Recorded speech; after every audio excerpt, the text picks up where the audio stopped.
ಎಲ್ಲರಿಗೂ ವರಮಹಾಲಕ್ಷ್ಮಿ ಹಬ್ಬದ ಶುಭಾಶಯಗಳು. Welcome to Srikrishna vlog in Kannada. ಹಾಗೆ ಏನಪ್ಪ ಇದು ಹಬ್ಬ ಇನ್ನೂ ಇವರಿಗೆ ಸ್ಟಾರ್ಟ್ ಆಗಿಲ್ಲ ಅಂತ ಕಾಮೆಂಟಲ್ಲಿ ಕೇಳ್ತಾ ಇದ್ದೀರಾ. ಸೊ ಇದು ಹಬ್ಬದ ವ್ಲಾಗ್ ಆಗಿರುತ್ತೆ. ಹಾಗೆ ಇನ್ನು ಹಬ್ಬಕ್ಕೆ ಬೇಕಾದಂಥ ತಯಾರಿ ಇನ್ನೂ ನಾನು ಮಾಡ್ಕೊಂಡಿರಲಿಲ್ಲ, ಅಂದರೆ ಪೂಜಾ ಐಟಮ್ ಏನೂ ತೊಗೊಂಡು ಬಂದಿರಲಿಲ್ಲ. ಇದನ್ನೆಲ್ಲ ಕ್ಲೀನ್ ಮಾಡಿ ಆಮೇಲೆ ಹೋಗಿ ಮಾರ್ಕೆಟ್ಗೆ ಪೂಜಾ ಐಟಮ್ ಎಲ್ಲ ತೊಗೊಂಡು ಬರಬೇಕು. ಹೂವಾಗಿರ್ಬೋದು, ಹಾಗೆ ಗಿಫ್ಟ್ ಕೊಡೋಕ್ಕೆ ಅಂದರೆ ಸುಮಂಗಲಿ ಸೆಟ್ ಆಗಿರ್ಬೋದು, ಇದನ್ನೆಲ್ಲ ತೊಗೊಂಡು ಬಂದಿರಲಿಲ್ಲ. ಇನ್ನು ನಾನು ಹೋಗಿ ತೊಗೊಂಡು ಬರಬೇಕು. ಅದಕ್ಕಿಂತ ಮುಂಚೆ ನಾನು ಸ್ವಲ್ಪ ಗಾರ್ಡನ್ ಏರಿಯಾದ ಹತ್ರ ಹಾಗೆ ಮನೆ ಮುಂದೆ ಎಲ್ಲ ಕ್ಲೀನ್ ಮಾಡ್ಕೊಂಡು ಹೋದರೆ ನನಗೆ ಬಂದು ನೆಕ್ಸ್ಟ್ ಏನು ಕೆಲಸ ಇದೆ ಅದನ್ನು ಮಾಡ್ಕೊಳ್ಳೋಕೆ ಈಸಿ ಆಗುತ್ತೆ ಅಂತ ಹೇಳಿ ಇದನ್ನೆಲ್ಲ ಹಬ್ಬದ ಹಿಂದಿನ ದಿನವೇ ಕ್ಲೀನ್ ಮಾಡಿ ಇಟ್ಕೊಂಡ್ರೆ ಹಬ್ಬದ ದಿನ ಫ್ರೀಯಾಗಿ ಇರ್ಬೋದು. ಸ್ವಲ್ಪ ಕೆಲಸನೂ ಕಮ್ಮಿ ಇರುತ್ತೆ, ಹಾಗಾಗಿ ಸ್ವಲ್ಪ ಪೂಜೆ ಕಡೆಗೆ ಗಮನ ಜಾಸ್ತಿ ಕೊಡ್ಬೋದು ಅಂತ ಬೇಗ ಬೇಗ ಕೆಲಸ ಎಲ್ಲ ಮಾಡಿ ಮುಗಿಸಿ ಇನ್ನು ಮಾರ್ಕೆಟ್ಗೆ ಹೋಗಿ ಎಲ್ಲ ತರೋದಿದೆ, ಏನೇನೆಲ್ಲ ತರೋದಿದೆ, ಹೂವು ಅದೆಲ್ಲ ತಂದು ಇಟ್ಕೊಬೇಕು. ಹಾಗೆ ಯಾವಾಗಲೂ ಅಷ್ಟೇ ನಾನು ಬೆಳಗ್ಗಿನ ಜಾವದಲ್ಲೇ ಅಂದರೆ ಒಂದು 4 ಗಂಟೆ 5 ಅಷ್ಟರಲ್ಲಿ ಲಕ್ಷ್ಮಿನ ಕೂರಿಸಿ ಪೂಜೆ ಮಾಡ್ತಾಯಿದ್ದೆ. ಈ ಸಲ ಮಾತ್ರ ಈವ್ನಿಂಗ್ ಗೋಧೂಳಿ ಸಮಯ ಬರುತ್ತಲ್ಲ, ಸೊ ಆ ಟೈಮಲ್ಲಿ ಪೂಜೆ ಮಾಡೋಣ ಅಂತ ಅಂದ್ಕೊಂಡಿದ್ದೀನಿ. ಇದೇ ಫಸ್ಟ್ ಟೈಮ್ ನಾನು ಈವ್ನಿಂಗ್ ಮಾಡ್ತಾ ಇರೋವಂಥದ್ದು, ಯಾವಾಗಲೂ ಬೆಳಗ್ಗೆನೇ ಮಾಡ್ತಾ ಇದ್ದೆ. ಹಾಗೆ ಪಾಂಡಿಚೇರಿಯಲ್ಲಿ ವರಮಹಾಲಕ್ಷ್ಮಿ ಹಬ್ಬನ ಆಚರಿಸೋದು ತುಂಬಾ ಕಮ್ಮಿ. ಯಾರು ರೂಢಿ ಮಾಡ್ಕೊಂಡಿರ್ತಾರೆ ಅವ್ರು ಮಾತ್ರ ಆಚರಿಸ್ತಾರೆ. ಇಬ್ಬರು ಮನೆಯಿಂದ ಮಾತ್ರನೇ ಆಚರಿಸೋದು. ಒಂದು ನಾನು ಆಚರಿಸ್ತೀನಿ, ಹಾಗೆ ನಮ್ಮ ಪಕ್ಕದ ಮನೆಯವರು, ಸೊ ಅವರು ತೆಲುಗಿನವರು, ಅವ್ರು ಕೂಡ ವರಮಹಾಲಕ್ಷ್ಮಿ ಹಬ್ಬನ ಆಚರಿಸ್ತಾರೆ. ಮತ್ತು ಇನ್ನು ಯಾರು ಮಾಡೋಲ್ಲ. ಹಾಗೆ ಅವರು ಫ್ರೈಡೇ ಹಾಡಿ ಬೆಳ್ಳಿ ಅಂತ ಮಾಡ್ತಾರೆ. ಸೊ ಇಷ್ಟೊಂದು ಅಲಂಕಾರ ಎಲ್ಲ ಮಾಡಿ, ಅಮ್ಮನವ್ರಿಗೆ ಅಲಂಕಾರ ಎಲ್ಲ ಮಾಡಿ ಮಾಡೋಕ್ಕೆ ಹೋಗಲ್ಲ. ಸಿಂಪಲ್ಲಾಗಿ ಒಂದು ವಾರದ ರೀತಿಲಿ ಯಾವ ಥರ ಮಾಡ್ತೀವಿ ನಾವು ಆ ಥರ ಮಾಡ್ಕೊಳ್ತಾರೆ. ಗಾರ್ಡನ್ ಏರಿಯಾ ಎಲ್ಲ ಕ್ಲೀನ್ ಮಾಡಿಬಿಟ್ಟು ದೇವ್ರ ರೂಮೆಲ್ಲ ಕ್ಲೀನ್ ಮಾಡಿ ದೇವ್ರ ಪಾತ್ರೆಗಳನ್ನೆಲ್ಲ ವಾಶ್ ಮಾಡೋಣ ಅಂತ ದೇವ್ರ ರೂಮಲ್ಲಿ ಯಾವ್ಯಾವ ಚಿಕ್ಕ ಚಿಕ್ಕ ಪಾತ್ರೆಗಳೆಲ್ಲ ಏನೇನಿತ್ತು ವಾಶ್ ಮಾಡೋದು ಒಂದು ಬಿಡ್ದಂಗೆ ವಾಶ್ ಮಾಡ್ತೀನಿ ವರಮಹಾಲಕ್ಷ್ಮಿ ಹಬ್ಬಕ್ಕೆ. ಸೊ ಎಲ್ಲ ದೊಡ್ಡ ದೀಪಗಳನ್ನೆಲ್ಲ ಹಚ್ಚಬೇಕಲ್ವ, ಅದನ್ನೆಲ್ಲ ವಾಶ್ ಮಾಡ್ತಾಯಿದ್ದೀನಿ. ಹಾಗೆ ದೇವ್ರ ರೂಮ್ನು ಕೂಡ ಅಷ್ಟೇ ಫೋಟೋ ಎಲ್ಲ ನೀಟಾಗಿ ತೆಗೆದು ಎಲ್ಲ ಫುಲ್ಲಾಗಿ ನೀಟಾಗಿ ವಾಶ್ ಟೈಲ್ಸ್ ಇರೋದ್ರಿಂದ ಎಲ್ಲನೂ ಹಾಗೆ ವಾಶ್ ಮಾಡ್ಕೊಬೋದು. ಸೊ ಅದನ್ನು ಕೂಡ ನೀಟಾಗಿ ಎಲ್ಲ ತೊಳೆದು ಎಲ್ಲ ಕ್ಲೀನ್ ಮಾಡಿಟ್ಟು ಆಮೇಲೆ ಮಾರ್ಕೆಟ್ಗೆ ಹೋಗಿ ಹೂವು ಹಣ್ಣು ಕಾಯಿ ಎಲ್ಲ ಏನಿದೆ ಅದನ್ನೆಲ್ಲ ತೊಗೊಂಡು ಬರಬೇಕು. ಎಲ್ಲ ಡಿವೈಡ್ ಮಾಡಿ ಎತ್ತಿಟ್ಕೊಳ್ತಿದ್ದೀನಿ. ಬೆಳ್ಳಿ ಪಾತ್ರೆಗಳು ಹಾಗೆ ಹಿತ್ತಾಳೆ ಪಾತ್ರೆಗಳೇನಿದೆ ಅದನ್ನೆಲ್ಲ ಡಿವೈಡ್ ಮಾಡಿ ವಾಶ್ ಮಾಡೋಣ ಅಂತ. ಸೊ ನಾನು ಇದನ್ನು ಯಾವುದನ್ನು ಫುಲ್ಲಾಗಿ ಡೀಪಾಗಿ ವೀಡಿಯೋ ಮಾಡೋಕ್ಕೆ ಹೋಗಲಿಲ್ಲ. ಆಲ್ರೆಡಿ ನಾನು ವೀಡಿಯೋದಲ್ಲಿ ಹಾಕಿದ್ದೀನಿ. ಸೊ ಹಾಗಾಗಿ ನಾನೇನೋ ಅದನ್ನು ವಾಶ್ ಮಾಡೋದು ಯಾವುದನ್ನು ಡೀಪಾಗಿ ಹಾಕೋಕ್ಕೆ ಹೋಗಲಿಲ್ಲ. ಹಾಗೆ ಮಾರ್ಕೆಟ್ಗೆ ಹೋಗಿ ನನಗೇನು ಪೂಜೆ ಐಟಮ್ ಎಲ್ಲ ಬೇಕೋ ಅದನ್ನೆಲ್ಲ ತೊಗೊಂಡು ಸುಮಂಗಲಿ ಸೆಟ್ಗೆ ರಿಟರ್ನ್ ಗಿಫ್ಟ್ ಏನು ಕೊಡಬೇಕು ಅದನ್ನೆಲ್ಲ ತೊಗೊಂಡು ಹೂ ತೊಗೊಂಡು ಮನೆಗೆ ಬಂದಾಯಿತು. ಫುಲ್ಲಾಗಿ ನಾನು ಮಾರ್ಕೆಟಲ್ಲಿ ಏನೇನು ತೊಗೊಂಡೆ ಅಂತ ಅದನ್ನು ವೀಡಿಯೋ ಮಾಡೋಕ್ಕಾಗಲಿಲ್ಲ. ಸೊ ನಾನು ಕೆಲಸದ ಫುಲ್ ಬ್ಯುಸಿಲಿ ಇದ್ದಿದ್ದರಿಂದ ಸ್ವಲ್ಪ ಅದೊಂದು ವೀಡಿಯೋ ಮಾತ್ರ ಕ್ಯಾಪ್ಚರ್ ಮಾಡ್ಕೊಳ್ಳೋಕ್ಕಾಯಿತು. ಇದು ನೆಕ್ಸ್ಟ್ ಡೇ. ಹಾಗೆ ಹೂವೆಲ್ಲ ತಂದು ಮಾಲೆ ಮಾಡಿ ಇಟ್ಟಿದ್ದೀನಿ. ಸೊ ಇದು ಗೋಮೂತ್ರ, ಇದನ್ನು ಹಾಕಿ ತಿರ್ಗಾ ಒಂದು ಸಲ ದೇವ್ರನ್ನ ಒರೆಸ್ಕೊಂಡ್ರೆ ಕಂಪ್ಲೀಟಾಗಿ ಕ್ಲೀನಿಂಗ್ ಮುಗಿಯುತ್ತೆ. ಹಾಗೆ ಹಬ್ಬದ ಮಿನಿ ವ್ಲಾಗ್ ಹಾಕಿದ್ದೆ, ಅದರಲ್ಲಿ ಇನ್ನೂ ಹಬ್ಬ ಸ್ಟಾರ್ಟ್ ಆಗಿಲ್ವಾ ನಿಮಗೆ ಅಂತ ಕೇಳಿದರು ಕಮೆಂಟಲ್ಲಿ. ಸೊ ಹಬ್ಬ ಸ್ಟಾರ್ಟ್ ಆಗಿದೆ, ವಿಡಿಯೋ ಎಡಿಟ್ ಮಾಡಿ ಹಾಕೋದು ಸ್ವಲ್ಪ ಲೇಟ್ ಆಯಿತು ಅಷ್ಟೇ.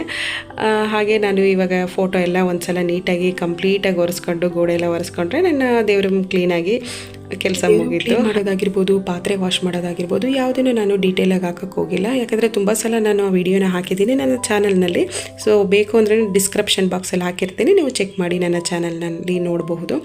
ಹಾಗೆ ನನ್ನ ಮಗಳು ಯೂಟ್ಯೂಬಲ್ಲಿ ನೋಡಿಕೊಂಡು ಈ ರೀತಿ ತೋರಣನ ಕಟ್ಟಿದ್ದಾಳೆ, ತುಂಬ ಚೆನ್ನಾಗಿತ್ತು ಇದು. ಸೊ ದೇವ್ರಿಗೆ ತೋರಣ ಎಲ್ಲ ಹಾಕಿ ಹಬ್ಬನ ಸ್ಟಾರ್ಟ್ ಮಾಡಬೇಕು. ತುಂಬ ಕ್ಯೂಟಾಗಿತ್ತು, ಚೆನ್ನಾಗಿತ್ತು. ನನಗೂ ಇಷ್ಟ ಆಯಿತು ಈ ತೋರಣ ಕಟ್ಟಿದ್ದು. ಯಾವಾಗಲೂ ಸುಮ್ಮನೆ ಹಾಗೆ ಸಿಂಪಲ್ಲಾಗಿ ಹಾಕ್ತೀವಿ. ನಾನು ಮುಂದ್ಗಡೆ ಬಾಗಿಲಿಗೆ ಸಿಂಪಲ್ಲಾಗಿ ಹಾಗೆ ನಾರ್ಮಲಾಗಿ ತೋರಣ ಹಾಕ್ತೀವಲ್ಲ ಆ ಥರನೇ ಹಾಕಿದ್ದೆ. ಅವಳು ಕೂತ್ಕೊಂಡು ಅಮ್ಮ ನಾನು ಈ ರೀತಿ ಮಾಡ್ಕೊಡ್ತೀನಿ ಇದನ್ನು ಹಾಕಿ ಅಂತ ಹೇಳಿ ಮಾಡ್ತಾಯಿದ್ಲು. ಯೂಟ್ಯೂಬಲ್ಲಿ ವೀಡಿಯೋ ನೋಡ್ಕೊಂಡು ಮಾಡಿದ್ದಾಳೆ. ಹಾಗೆ ತಂದು ಎಲ್ಲನೂ ಫಿಲ್ ಮಾಡಿ ಇಡ್ತಾ ಇದ್ದೀನಿ. ಹಾಗೆ ದೇವ್ರ ಗಿಡಕ್ಕೆ ಅಂತಲೇ ಬೇರೆ ಸಪ್ರೇಟಾಗಿ ಹಾಕಿಟ್ಟಿರ್ತೀನಿ, ನಮಗೆ ಅಂತಲೇ ಬೇರೆ ಸಪ್ರೇಟಾಗಿ ಹಾಕಿಟ್ಟಿರ್ತೀನಿ. ಒಂದೇ ಕುಂಕುಮ 2 ಕುಂಕುಮದ ಭರಣಿಗಳಲ್ಲಿ ಹಾಕಿಟ್ಟಿರ್ತೀನಿ. ಒಂದು 50 ಗ್ರಾಮ್ ಇದ್ದಂಗೆ ತರ್ತೀನಿ. 50 ಗ್ರಾಮ್ ಪ್ಯಾಕೆಟ್ನೇ ತರೋವಂಥದ್ದು. ಜಾಸ್ತಿ ತಂದರೆ ಏನಾಗುತ್ತೆ ಅಂದರೆ ಹುಳ ಆಡುತ್ತೆ ಅಂತ ಹೇಳಿ ನಾನು ಜಾಸ್ತಿ ಒಂದೇ ಸಲ ತಂದು ಇಟ್ಕೊಳಕ್ಕೆ ಹೋಗಲ್ಲ. ಕಮ್ಮಿ ತಂದರೆ ಖಾಲಿ ಆದರೆ ತಂದ್ಕೊಬೋದು ಅಂತ ಹೇಳಿ ಹೊಸದಾಗಿ ತಂದು ಫಿಲ್ ಮಾಡ್ತೀನಿ. ಹಾಗೆ ಕಳಸದಲ್ಲಿ ಏನೇನು ಹಾಕ್ತೀನಿ ಅಂತ ತೋರಿಸ್ತಾ ಇದ್ದೀನಿ. ಸೊ ನಾನು 9 ವಸ್ತುಗಳನ್ನ ಕಳಸದಲ್ಲಿ ಹಾಕ್ತೀನಿ. ಇದು ಕೊಬೇರನ ಕಾಯಿನೋ ಅಂತ, ಹಾಗೆ ಏಲಕ್ಕಿ, ಲವಂಗ, ಲಾವಂಚ ಬೇರು ಮತ್ತು ಗೋಮತಿ ಚಕ್ರಗಳು ಇದನ್ನು ಹಾಕಿರ್ತೀನಿ. ಅದ್ರ ಜೊತೆಗೆ ಅರಿಶಿಣ, ಕುಂಕುಮ ಮತ್ತು ಜವಾದಿ ಪೌಡರು ಹಾಗೆ ಕರ್ಪೂರನ ಹಾಕ್ತೀನಿ. ಇಷ್ಟೇ ನಾನು ಕಳ್ಸಕ್ಕೆ ಹಾಕೋವಂಥದ್ದು. ಹಾಗೆ ಡ್ರೈ ಫ್ರೂಟ್ಸ್ ಎಲ್ಲ ನಾನು ಯಾವಾಗಲೂ ಹಾಕಲ್ಲ.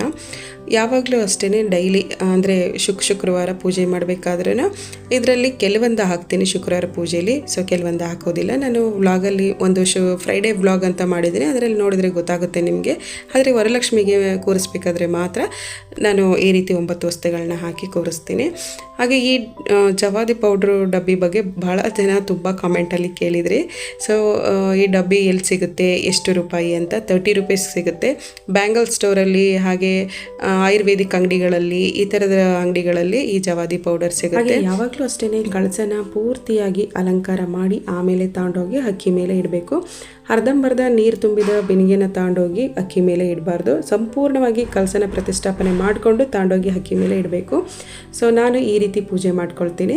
ಹಾಗೆ ಲಕ್ಷ್ಮಿಯ 101 ಹೆಸರು ಹೇಳಿ ಪುಷ್ಪಾರ್ಚನೆ ಮಾಡಿ ಲಕ್ಷ್ಮೀ ಸಹಸ್ರನಾಮಗಳನ್ನ ಡೈರಿಲಿ ಬರೆದಿಟ್ಕೊಂಡಿರ್ತೀನಿ. ವಿಷ್ಣು ಸಹಸ್ರನಾಮಗಳು ಮತ್ತು ನನಗೆ ಇಷ್ಟವಾದಂಥ ಶ್ಲೋಕಗಳು ಇದನ್ನೆಲ್ಲ ಡೈರಿಲಿ ಬರೆದು ದೇವ್ರ ಮೇಲೆ ಇಟ್ಕೊಂಡಿರ್ತೀನಿ. ಮೊದಲೇ ಹೇಳಬೇಕಾಗಿತ್ತು.